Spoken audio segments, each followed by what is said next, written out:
ನಮಸ್ಕಾರಗಳು. ಈಗ ನಾವು ಮುಂದಿನದ್ದು ಭಾಷಾಭ್ಯಾಸವನ್ನು ನೋಡುವ. ಈಗ ಇಲ್ಲಿ ನಿಮ್ಮ ಮನೆಯಲ್ಲಿ ನೀನು ಬೆಳಿಗ್ಗೆ ಎದ್ದ ನಂತರ ಶಾಲೆಗೆ ಹೋಗುವವರೆಗಿನ 4 ಘಟನೆಗಳನ್ನು ನೆನಪಿಸಿಕೊಂಡು ಅನುಕ್ರಮವಾಗಿ ಬರೆ. ಬೆಳಗ್ಗೆ ಎದ್ದು ಕೂಡಲೇ ಏನು ಮಾಡ್ತೀರಾ? ತಿಂಡಿ ತಿಂದು ಶಾಲೆಗೆ ನಡೀತೀರಾ? ಏನೆಲ್ಲ ಮಾಡ್ತೀರಾ? ಚಿಕ್ಕ ಚಿಕ್ಕ ಘಟನೆಗಳನ್ನು ನೀವು ನೆನಪು ಮಾಡಿ 4 ಘಟನೆಗಳನ್ನು ಇಲ್ಲಿ ಬರಿಬೇಕು.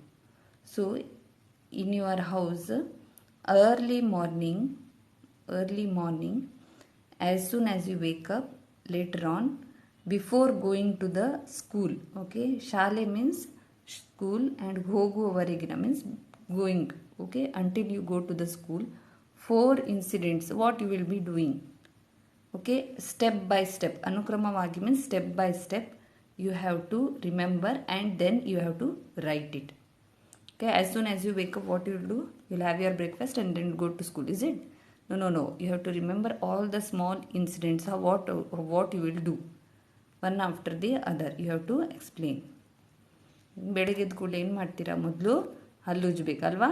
ನಾನು ಬೆಳಗ್ಗೆ ಎದ್ದು ಹಲ್ಲುಜ್ಜಿ ಮುಖ ತೊಳೆಯುತ್ತೇನೆ. So I will wake up early in the morning. ಬೆಳಿಗ್ಗೆ ಮೀನ್ಸ್ ಅರ್ಲಿ ಮಾರ್ನಿಂಗ್. ಹಲ್ಲು ಪ್ಲಸ್ ಉಜ್ಜಿ, ಹಲ್ಲುಜ್ಜಿ means you will brush your teeth. Hallu means brush, hallu means teeth, and you will be cleaning your teeth. Mukha means face, so you will wash your face. Todeyuttene means you will be washing your face. Okay, first you will get clean, then you have to drink a glass of water which is healthy. ಒಂದು ಲೋಟ ನೀರು ಕುಡಿಯುತ್ತೇನೆ. So you will drink 1 glass of water. After that ಏನು ಮಾಡ್ತೀರಾ? ಅದಾದಮೇಲೆ ಯೋಗಾಭ್ಯಾಸವನ್ನು ಮಾಡಬೇಕು. ಯೋಗಾಭ್ಯಾಸ ಮಾಡುತ್ತೇನೆ. So you will do yoga or any exercise. Okay, you will be doing it. ಮತ್ತು ಅದಾದಮೇಲೆ ಏನು ಮಾಡ್ತೀರಾ? ಸ್ನಾನ ಮಾಡಿ ದೇವರ ಸ್ತೋತ್ರವನ್ನು ಪಠಿಸುತ್ತೇನೆ. So you will have a bath. ಸ್ನಾನ means you will have a bath. Then you will pray to God. ಪಠಿಸುತ್ತೇನೆ means reading. ಸ್ತೋತ್ರ means mantras, stotras, and ದೇವರು means God. Okay, so you will be praying to God. After that you will have your breakfast and then go to school. ತಿಂಡಿ ತಿಂದು ಹಾಗೆ ಹೋಗ್ತೀರಾ? ತಿಂಡಿ ತಿಂದು ಇಲ್ಲ, ಸಮವಸ್ತ್ರವನ್ನು ಧರಿಸಿ. ಮನೆಯ ವಸ್ತ್ರ ಹಾಕೊಂಡು ಹೋಗ್ಲಿಕ್ಕೆ ಆಗ್ತದೆ? ಇಲ್ಲ, ಸಮವಸ್ತ್ರವನ್ನು ಧರಿಸಿ ಶಾಲೆಗೆ ಹೊರಡುತ್ತೇನೆ. So after having the breakfast you have to wear the uniform, isn't it? When you go to school there is a uniform, then you will go to school. So this is how you should know to write one after the other incidents. ಹೀಗೆ ನಿಮಗೆ ಈಗ ಒಂದು ಅನುಕ್ರಮವಾಗಿ ಬರೆಯಲು ಬರಬೇಕು. ಮುಂದಿನದ್ದು ನೋಡುವ ಭಾಷಾಭ್ಯಾಸ. So ನಾವು it is language activity. ನಿನಗಿದು ತಿಳಿದಿರಲಿ. ಗಂಡು ಎಂಬ ಅರ್ಥ ಬರುವ ಪದಗಳಿಗೆ ಪುಲ್ಲಿಂಗ ಎಂದು, ಹೆಣ್ಣು ಎಂಬ ಅರ್ಥ ಬರುವ ಪದಗಳಿಗೆ ಸ್ತ್ರೀಲಿಂಗ ಎಂದು, ಹಾಗೂ ಗಂಡು ಹೆಣ್ಣು ಎಂಬ ಎರಡೂ ಅರ್ಥ ಬರದ ಪದಗಳಿಗೆ ನಪುಂಸಕಲಿಂಗ ಎಂದು ಹೆಸರು. So you should know this. ಗಂಡು means for boys you will be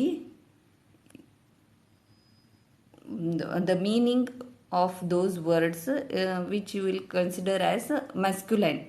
Okay, we will be considering as it a masculine. Pullinga means masculine.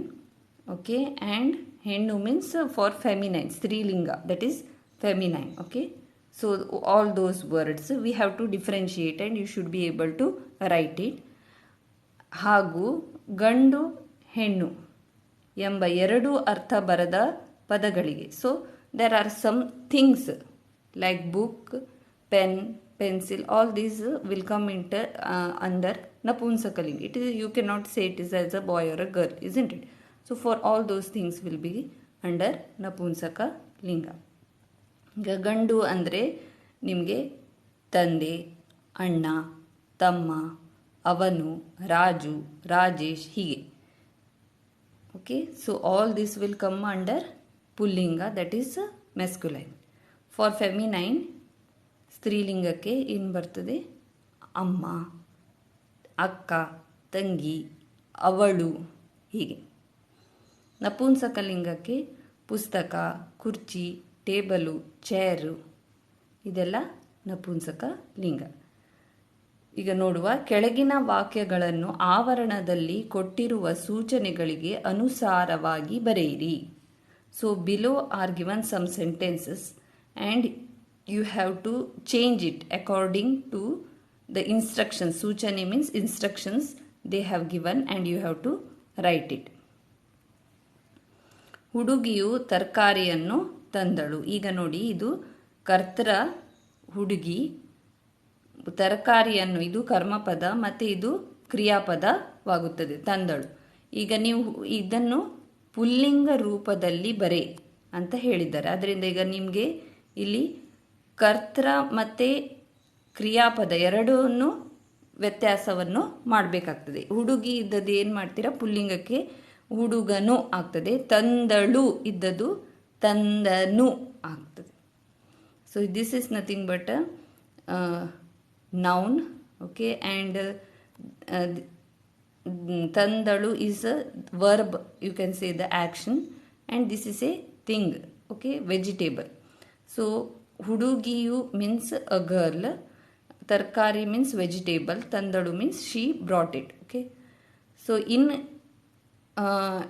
languages that especially in Kannada and all regional languages, Indian languages, the verb will also change. Okay, English is a bit different, but for Kannada language the verb depends upon the noun.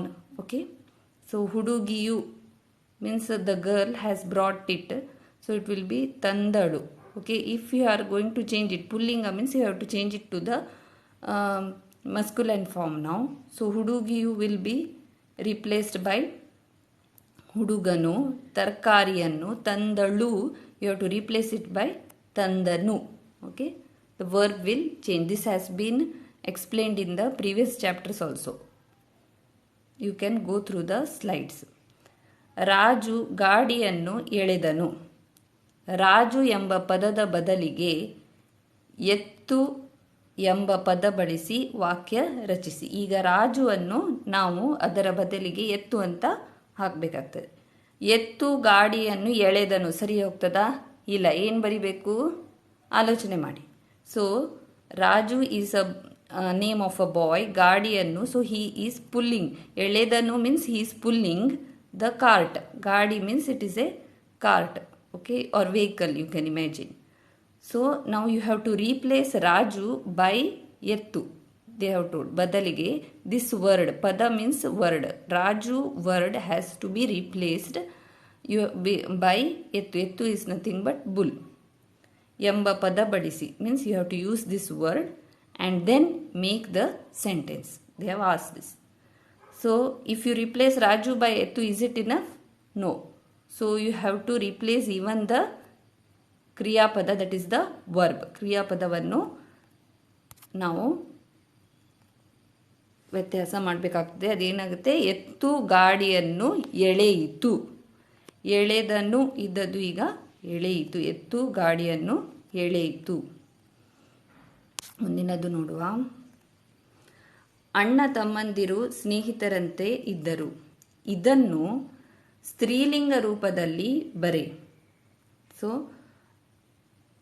Elder brother, ಅಣ್ಣ means elder brother, ತಮ್ಮ means younger brother. So both elder and younger brother, they were like friends. ಸ್ನೇಹಿತರಂತೆ means friends. Okay, they were like friends.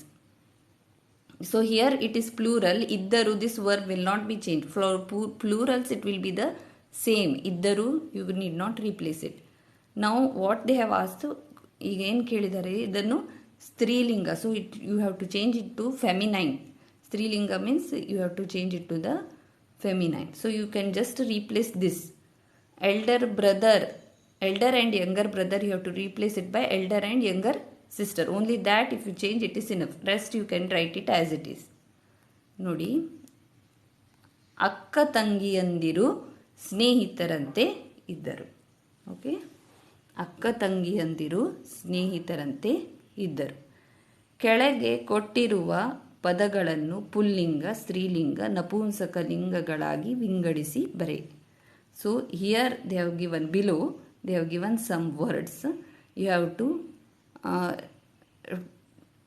divide it into masculine, feminine and in things. Okay, so you have to divide it and you have to write it. So for masculine, feminine and napumsaka linga we will be writing this way. Okay, first ಪುಸ್ತಕ. ಪುಸ್ತಕ ಯಾವುದ್ರಲ್ಲಿ ಬರುತ್ತೆ? ಪುಸ್ತಕ ಅನ್ನೋದು ನಪುಂಸಕ ಲಿಂಗದಲ್ಲಿ ಬರುತ್ತೆ. ಪುಸ್ತಕ means book, it is ನಪುಂಸಕ ಲಿಂಗ. ರಾಣಿ, ರಾಣಿ ಅಂದರೆ it is the name of a girl, so ಸ್ತ್ರೀಲಿಂಗ. ತಮ್ಮ, ತಮ್ಮ ಮೀನ್ಸ್ ಯಂಗರ್ ಬ್ರದರ್. ತಮ್ಮ ಯಾವುದು? ಪುಲ್ಲಿಂಗ. ಮತ್ತು ಮುಂದಿನದ್ದು ನೋಡುವ, ಮೇಜು.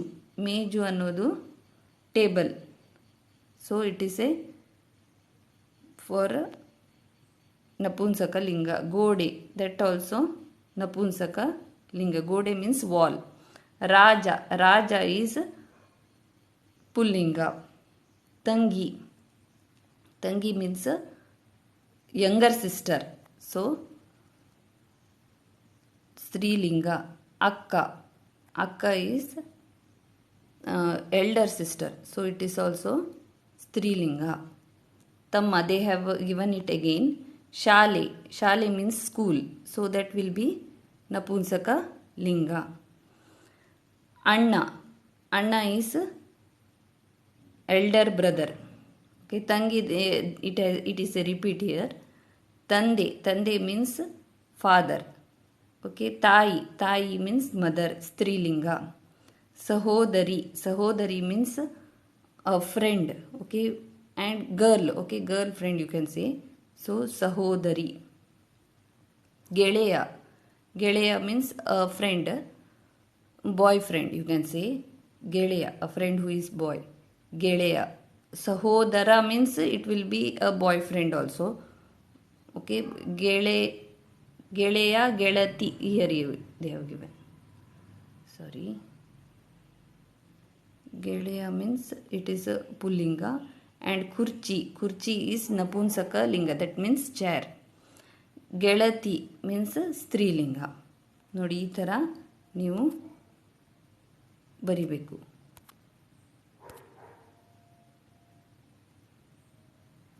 So you have to write it in this manner.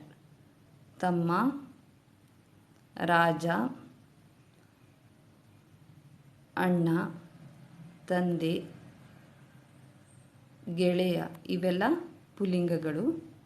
ಮತ್ತು ರಾಣಿ, ಅದಾದಮೇಲೆ ತಂಗಿ, ಅಕ್ಕ, ತಾಯಿ, ಸಹೋದರಿ, ಗೆಳತಿ, ಇದೆಲ್ಲ ಸ್ತ್ರೀಲಿಂಗ. ಮತ್ತು ಉಳಿದಿದ್ದು ಪುಸ್ತಕ, ಮೇಜು, ಗೋಡೆ, ಶಾಲೆ, ಇವೆಲ್ಲ ಕುರ್ಚಿ, ಇವೆಲ್ಲ ನಪುಂಸಕ ಲಿಂಗ. ಈಗ ಮುಂದಿನದ್ದು ನೋಡುವ.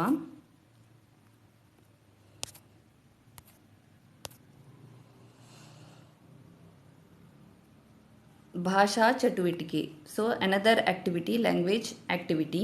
ಸೊ ಈ ಪದ್ಯದಲ್ಲಿ ಬರುವ ಪ್ರಾಸಪದಗಳನ್ನು ಆರಿಸಿ ಬರೆ. So here in this poem there is rhyming words. ಪ್ರಾಸಪದಗಳು means rhyming words. So you have to select the rhyming words. ನೋಡುವ ಯಾವುದೆಲ್ಲ ಪ್ರಾಸಪದಗಳು ಬರುತ್ತೆ. ಇಲ್ಲಿ ಬಂತು, ತಂತು ಒಂದು ಪ್ರಾಸಪದಗಳು. ಹಬ್ಬ, ಕಬ್ಬ ಇನ್ನೊಂದು ಪ್ರಾಸಪದ. ಮತ್ತು ಇನ್ನೊಂದು ಯಾವುದಿದೆ? ಜರತಾರಿ, ಕಾಲ್ಗೆಜ್ಜೆ ಆಗುವುದಿಲ್ಲ. ಹಾಕಿಕೊಂಡು, ಮಾಡಿಕೊಂಡು ಒಂದು. ಮತ್ತು ಅಚ್ಚು, ಹೊರಟಿದ್ದಾಳೆ ಆಗುವುದಿಲ್ಲ. ಆದರೆ ಬೆಲ್ಲ, ಕೇರಿಗೆಲ್ಲ ಇದು ಒಂದು ಪ್ರಾಸಪದ. ಮುಂದಿನದ್ದು ಜೋಡಿ, ನೋಡಿ. ತಂಗಿ ಗೊಂಬಿ ಆಗೋದಿಲ್ಲ. ಜೋಡಿ ನೋಡಿ. One more rhyming word. So here we can see ಬಳಿದು ಅಪ್ಪ ನೋ. ಕರುವನ್ನು ಹಣ್ಣು ಇದು ಆಗುವುದಿಲ್ಲ. ಕೂಡಿಸಿ ಅಜ್ಜಿ ಆಗುವುದಿಲ್ಲ. ಅಚ್ಚು ಮೆಚ್ಚು ಇದೊಂದು ಪ್ರಾಸಪದ. ನೋಡಿ ಪ್ರಾಸಪದಗಳು. ಬಂತು ತಂತು, ಹಬ್ಬ ಕಬ್ಬ, ಹಾಕಿಕೊಂಡ ಮಾಡಿಕೊಂಡು, ಬೆಲ್ಲ ಕೇರಿಗೆಲ್ಲ, ಜೋಡಿ ನೋಡಿ, ಅಚ್ಚು ಮೆಚ್ಚು.